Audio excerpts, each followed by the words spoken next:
everybody, this is the Wikstrand. So suspension of disbelief is kind of important to your movie, aka you have to be able to believe that an unbelievable scenario could potentially happen. Sometimes it is easy, sometimes it is way harder. My opinion has always been that if you as a filmmaker believe that what you do makes total sense, you can actually fool the audience to almost accept anything, no matter how dumb it is, aka this movie. Because on paper, just looking at the scenario on paper, it looks and sounds completely ridiculous. But somehow, because they believe that this will work, this worked. Blue Thunder is a very underrated gem from the early 80s that somehow isn't a household name today, despite being a pretty damn excellent action thriller. I don't know why that is. Maybe it is because, a lack of classical 80s action stars or something like that. Maybe it was the lackluster poster who did this movie dirty. I don't know, but anyway, today we're going to take a look at what I would consider one of the most underrated action movies of the early 80s. This is Blue Thunder.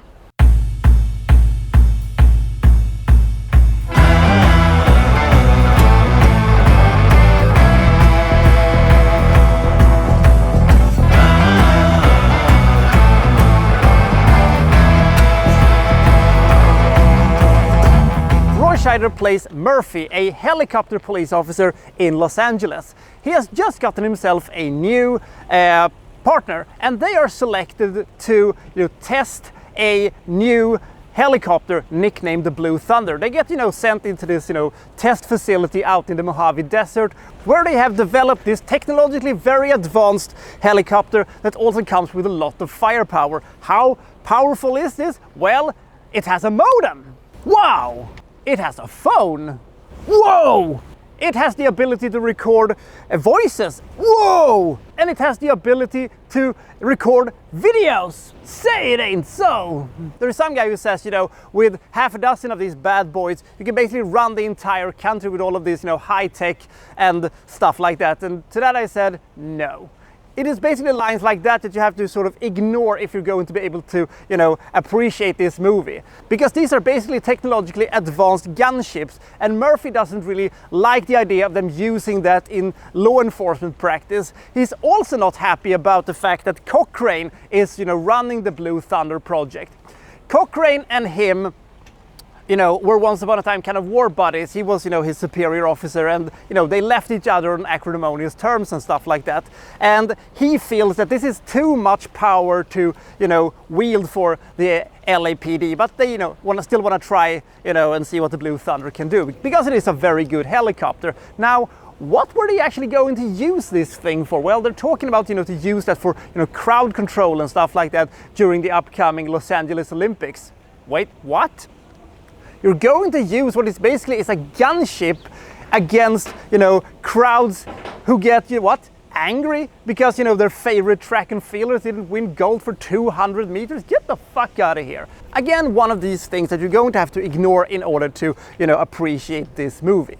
Now, they're trying, out these things, but Murphy gets a little suspicious because there is this Congress lady who gets murdered. She was, on a committee that, didn't really like the idea of the Blue Thunder and was against the entire idea. And he starts digging, and soon he finds out that apparently there is some kind of a conspiracy hell-bent on, killing anybody who opposes the idea of the Blue Thunder. So will Murphy be able to stop this thing, or will the night skies over LA, hum with the sounds of Blue Thunders, flying around, invading people's privacy and killing anybody who, stands in their ways? That is essentially what this movie is. It's a bit silly when you think about it, but it's all worth it. When I saw this movie the first time, this built-up sequence was going a little bit too long for my taste, but it was so worth it, because the third act of this movie is nothing short of absolutely amazing. Because they have a couple of action sequences that are so spectacular, considering that this movie was made on a bare $22 million. Makes this movie look absolutely fantastic. I didn't know you could make such a spectacular and awesome movie for $22 million, but here it is. The action sequences are fantastic, but it doesn't stop there. They went one step beyond because they did something that I very rarely see, but when I do, I absolutely adore it. It's very rare that an action film such as this has an ending that makes psychological sense. I absolutely loved it. You have to see the movie to understand what I'm talking about. But I think that the last third of this movie was absolutely fantastic. I loved it, loved it, loved it. Now I do have a few issues with this movie. Mostly it has to do with the casting, because I really miss a really classical, you know, Stallone or Gibson or a Clint Eastwood or a Schwarzenegger, or, you know, some guy that, you know, would be a recognizable name that would have, you know, played Murphy. I mean, Roy Scheider is a completely fine actor and he does a pretty good job, and I like the fact that they're trying to include, you know, his Vietnam War memories and, you know, him having some issues with that. That was a good idea, but on the other hand, he wasn't the most memorable hero of all time. We have some decent villains in this one, but except for, you know, Malcolm McDowell, who plays Cochrane, there's not a lot of side characters to attach yourself to. And as I said, Roy Scheider's Murphy isn't the most interesting hero that I've ever seen, but he was quite decent.